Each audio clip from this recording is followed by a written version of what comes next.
Good morning, good afternoon, everybody. It is awesome to be coming to you today to talk a little bit about advanced qualitative research considerations. And building from our podcast from last week, we are going to just dive into this idea of quantitative research and quantitative methodology as a means to really understand organizational-based research. And so we have a couple of objectives today, really to review and go back over some of the stuff that we talked about last week. We want to revisit the idea of experimental and quasi-experimental design, and then talk about analyzing quantitative data for organizational performance. Specifically, we're going to talk about effect size today, and understanding what is an effect size and how do we use that in organizational research. So without further ado, I want to dive back into this idea of quantitative methods. And remember from our lesson from last week, quantitative research is an empirical approach that involves the direct or indirect use of data, oftentimes that is numbers, to draw conclusions about a population or a sample. And if you remember from last week, we talked about the differences between a population and a sample, and how sometimes within an organization it's just not feasible to survey everybody or to put everybody through a research procedure. So we get a sample of that population and then we generalize out. And there were a couple of different ways that we can go about getting that sample. We won't go back through that today, but I would encourage everybody to take a look at that and just review from last week how we differentiated between those things. But moving forward, remember with us that quantitative research is one kind of an empirical approach that often involves the direct or indirect use of data. And particularly for quantitative research, that is oftentimes numbers. Moving forward, remember that there are a couple of different types of methodology. There's non-experimental, causal comparative, correlational, descriptive, and then we did talk about experimental and quasi-experimental design. Remember that we mentioned experimental is where we control for variables like a treatment and a control group. So there would be one group that would get the treatment, there would be one group that did not get the treatment, and we would attempt to the best of our ability to control for any confounding variables that might get in the way of actually seeing if the treatment worked or if the treatment was predictive for our outcome.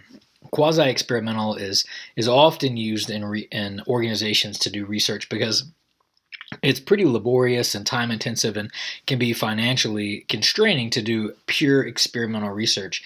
And there are also some ethical considerations when it comes to pure experimental research. And the example we gave last week, if you remember, is which one of us would like to volunteer to get paid less money? So let's say we were doing a rewards and motivation study. Which one of us within the class would volunteer to be in the control group that didn't get paid more money, but or which one of us would want to be in the treatment group that didn't get paid more money?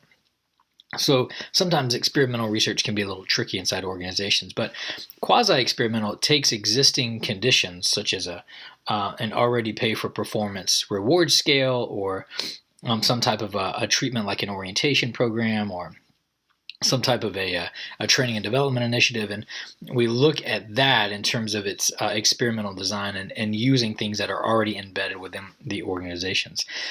I would encourage everybody to take a look back at their textbook to just kind of revisit this idea of methodology and some of the different ways in which people go about collecting research information within organizations. As we move forward, one of the things that we need to consider is how do we make meaning of the data? So let's say we have this great methodology, we have this great design, we go out to find things and we collect some data, and so we found something, but what does it actually tell us? Well, there are some ways and some techniques that we can use to really understand our results. So one of them is R, which is Pearson's product correlation coefficient, and that tells us the strength of a relationship. And then R squared, D, and the confidence interval really does tell us the magnitude. So if you think about the Pearson product correlation coefficient, it really does indicate degree of strength, and we'll talk about that in a little bit.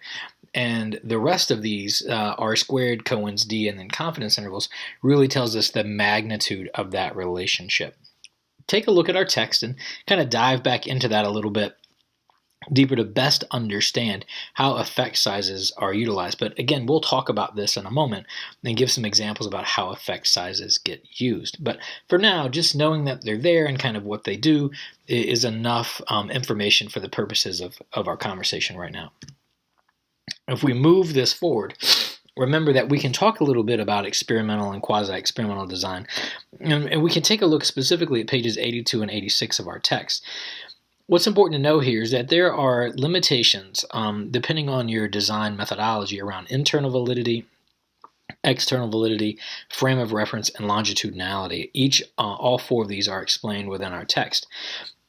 The question we might consider is, how can we use this kind of a design within a particular company or within a particular kind of research purpose or design?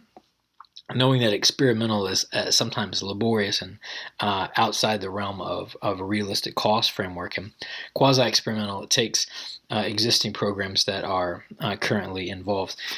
We want to understand the different types of design, and our textbook goes into great detail about these.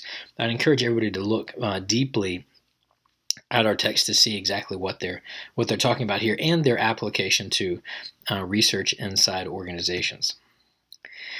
So moving that idea forward, knowing that there are different types of design, one of the things that we need to talk about is this idea of multivariate analysis. Now, I think someone brought up the idea last week of, well, I think we were talking about job satisfaction.